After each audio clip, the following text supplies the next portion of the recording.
जय बद्री विशाल,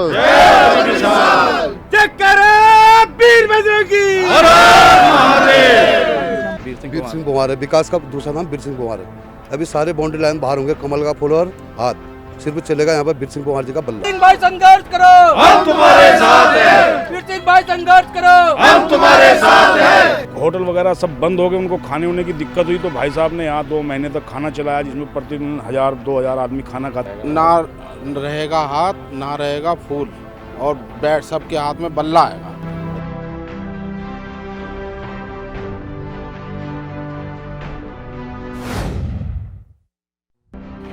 देहरादून की धर्मपुर विधानसभा से निर्दलीय प्रत्याशी वीर सिंह पवार को चुनाव चिन्ह बल्ला मिल गया है। बता दें कि कल नाम वापसी का आखिरी दिन था। कई प्रत्याशियों ने अपना नाम वापसी कराया। वहीं बात धर्मपुर विधानसभा सीट की करें तो धर्मपुर विधानसभा सीट पर भाजपा से बगावत कर निर्दलीय नामांकन करने वाले वीर सिंह पवार अभी भी मैदान में डटे हुए हैं। वीर सिंह पवार ने भाजपा संगठन से लेकर आरएसएस पदाधिकारियों के दबाव में भी न आकर चुनाव लड़ने के फैसले को बरकरार रखा। वीर सिंह पवार के चुनावी मैदान में डटने से अब धर्मपुर विधानसभा सीट पर भाजपा के लिए बड़ी मुसीबत खड़ी हो गई है।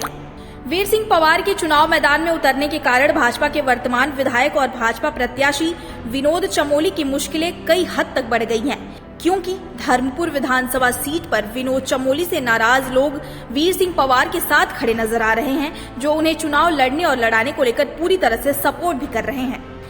वहीं जनता का कहना था कि पिछले 10 सालों में कांग्रेस व 5 साल से बीजेपी को लगातार जनता झेल रही है। इन दोनों ही सरकारों ने सिर्फ जनता का शोषण किया है, विकास के नाम से कोई भी कार्य नहीं हुआ है। पवार को एक विकास पुरुष के रूप में देख रहे हैं, इसलिए भारी संख्या में उनके साथ क्षेत्र की जनता जुड़ रही है। देखें ये रिपोर्ट। क्या चाहते हैं आपकी, मतलब किन मुद्दों को लेकर वीर सिंह पवार जी खड़े उतरेंगे? रोजगार हो गया, जैसे नाली सीवर रोड, मतलब बुरा हाल है यहाँ पे। 15 साल कांग्रेस की सरकार रही दिनेश अग्रवाल जी के नेतृत्व में, तो तब भी कुछ नहीं हुआ। 5 साल यहाँ पे विधायक जी हमारे विनोद चमोली जी है, इन्होंने भी कुछ नहीं किया। तो इस बार हम जितने युवा है, इस बार युवा ही साथी को हम लाना चाह रहे हैं। तो इस बार 2020 खेलेंगे, चलेगा बल्ला, उड़ेगी धूल, ना रहेगा पंजा, ना रहेगा कमल का फूल। इस बार जो है न कमल और न हाथ, क्योंकि इनने 5-5 साल करके राज्य में ठगने का काम कर रखा जनता को। जो हमारे अभी वीर सिंह पवार जी हैं निर्दलीय से, जो इनको अभी बल्ला मिला हुआ है, इनका चुनाव चिन्ह, ये जो है एक क्या है, ग्राउंड से जुड़े हुए नेता हैं। ये कोरोना काल लगा लो या उस आगे पीछे भी लगा लो, इन्होंने यहाँ पर जो है बहुत अच्छा कार्य, उसमें खुद हम इन्वॉल्व थे। यहाँ पे इनने लंगर चलाने का काम किया और भी कई काम किए इनने। इसलिए जो है अभी ना हाथ और ना फूल, सिर्फ बल्ला चलने वाला वीर सिंह पवार जी का डंका है। वीर सिंह पवार जी के अगर जीत जाते हैं, जीतने के बाद उनसे क्या उम्मीदें रह जाएंगी आपकी?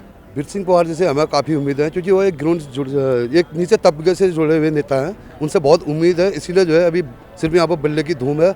अभी जो है सारे बाउंड्री लाइन बाहर मिलेंगे, कमल और हाथ। क्या लगता है इस बार बल्ला कुछ कमाल दिखाएगा? बिल्कुल कमाल दिखा है। युवा चारा है, युवा खिलाड़ी हैं, बैटिंग धुआंधार होगी।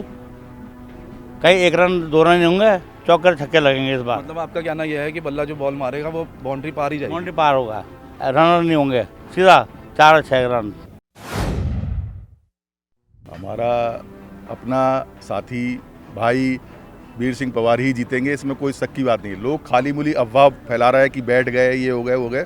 खूब लोग, देखिए आप कितनी भीड़, हज़ारों की भीड़ यहाँ अभी बैठे हुए हैं, और वो एक जनता के हैं। जनता उनकी बात सुनती है, वो जनता की बात सुनते हैं। हमें ऐसा ही आदमी चाहिए।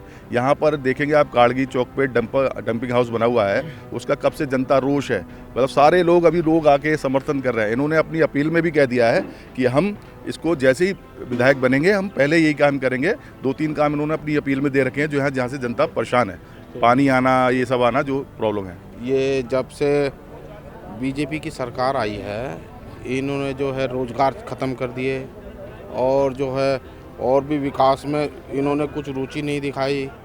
और हम तो इस बार जनता जो है बदलाव की स्थिति में है। तो क्या बदलाव चाहते हैं आप? बदलाव ये कि भाई सबको रोजगार मिले और हमारा उत्तराखंड थोड़ा तरक्की करे, जिससे और जो है सुख शांति से रहें। तो इस बार तो ऐसा होना है कि ना रहेगा हाथ, ना रहेगा फूल, और बैट सबके हाथ में बल्ला आएगा। भाई साहब, जो बीर सिंह जी को वोट दिया जाएगा, उनके व्याप ये है कि उनके कार्य को देखते हुए जो कोरोना काल में उन्होंने लोगों की यहाँ मदद की है। अप्रवासी मजदूर थे, जो पहाड़ के लोग थे, वे यहाँ होटलों में काम करते थे या वैसे काम करते थे। जब होटल वगैरह सब बंद हो गए, उनको खाने होने की दिक्कत हुई, तो भाई साहब ने यहाँ 2 महीने तक खाना चलाया, जिसमें प्रतिदिन 1000-2000 आदमी खाना खाते थे। जनसेवाई थी। बरसात में बाढ़ में पानी आया, बल्कि एक कार में तो एक बच्चा भी डूब गया था। देखिए विधायक की लापरवाही कितनी है कि उसकी बाउंड्री जाल नहीं लगा हुआ था और एक उसमें कार बह गई, उसमें 2 बच्चे थे, एक उसमें डूब के बेचारा भगवान को प्यारा हो गया। तो ये लापरवाही आप किसकी कहेंगे? विधायक की क्या? ये क्षेत्र में जहाँ विधायक की कमी से हत्याएं हो रही है। मतलब आपको ऐसा लगता है कि बीजेपी और कांग्रेस या फिर अन्य पार्टी निराश होकर जाएंगे इस वार्ड से? हाँ, भाजपा और अन्य पार्टी, कांग्रेस भी निराश ही है, क्योंकि तो उनका तो उम्मीदवार ही निराशा वाला है। वो तो उनका तो निराशा ही निराशा है, ना कोई उनको चेहरा मिला। लास्ट में फिर दिनेश अग्रवाल जी को उतार दिया। पहले विधानसभा आ रहे, फिर मेयर का चुनाव आ रहे, फिर उतार दिया। तो उसमें तो कोई दमदार चेहरा है नहीं कांग्रेस में धर्मपुर विधानसभा से। और रही बात चमोली जी की, चमोली जी से जनता इतनी दुखी है कि उन्होंने सम्मान ही नहीं दिया। अगर कोई सम्मान इस क्षेत्र में दे रहा है तो शांत सुरक्षा सम्मान जो दे रहा है वो भाई बीर सिंह पंवार दे रहे हैं। विधायक जी ने किसी को कोई सम्मान नहीं दिया, न कार्यकर्ताओं को, न जनता को, न माताओं को, न बहनों को। सर, क्या लगता है इस बार किसकी सरकार बन पाएगी? सरकार तो देखो जी, मेन बीजेपी का ही चांस है, लेकिन जो विधायक के रूप में कार्यकर्ता है हमारे वीर सिंह पंवार जी, इन्होंने उत्तराखंड के यहाँ जो जितनी भी पब्लिक है, इनकी सहायता निस्वार्थ इतनी करी है कि हर नागरिक का यही यहाँ पे इनको है कि एक बार हमारे वीर सिंह पंवार जी विधायक के रूप में आए। क्योंकि अभी जब कोरोना पड़ा था यहाँ पे, तो इन्होंने 2-3 महीने इसी जगह पे किचन का प्रावधान रखा था और काम लोगों की सेवा करी थी। और जब भी इन्हें हम कभी बुलाते हैं या पब्लिक कभी भी कोई काम के लिए बोलते हैं तो एकदम निस्वार्थ खड़े होते हैं ये। तो इसीलिए जनता के उस सेवा के योग से इनको उठाया जा रहा है और 100% चांस है कि ये आपके बीच में काम करने के लिए विधायक के रूप में आएंगे और आना भी चाहिए, क्योंकि ऐसे ही कार्यकर्ता की आवश्यकता है जो समाज का सुधार करे। हाँ, वैसे तो समर्थन तो ये बीजेपी का इसलिए है क्योंकि पहले भी जब इन्होंने किचन का सिस्टम करा था यहाँ पे, तो बीजेपी की उनसे करा था। क्योंकि मोदी जी का भी आज इतना यानी कि त्याग है पब्लिक के लिए कि इतना आपातकालीन अभी पड़ गया था, भूखमरी हो गई थी ये कोरोना में, आपने देखा बेरोजगारी भी हो गई थी। और उन्होंने आपको पूरा विश्वास है कि बीजेपी जीतेगी? हाँ, वैसे तो 100% यानी कि बीजेपी का चांस है, बाकी तो ऊपर वाले के ऊपर है। जय बद्री विशाल,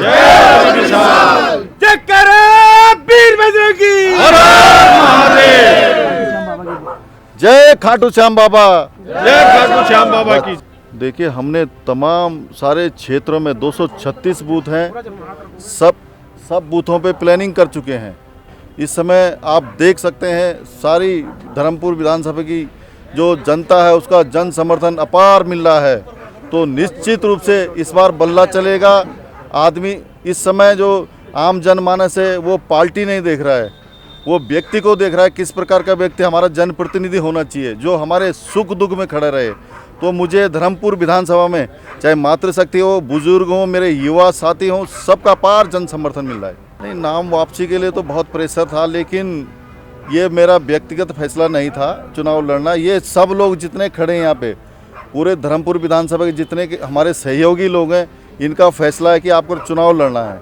तो मैंने इनके फैसले के अनुसार ही चलूँगा। तो निश्चित रूप से मैं अच्छा चुनाव लड़ेंगे, देखते हैं बाकी। तो क्या लगता है कि 2022 चुनाव में जो बल्ला है वो आज कमाल करने वाला है?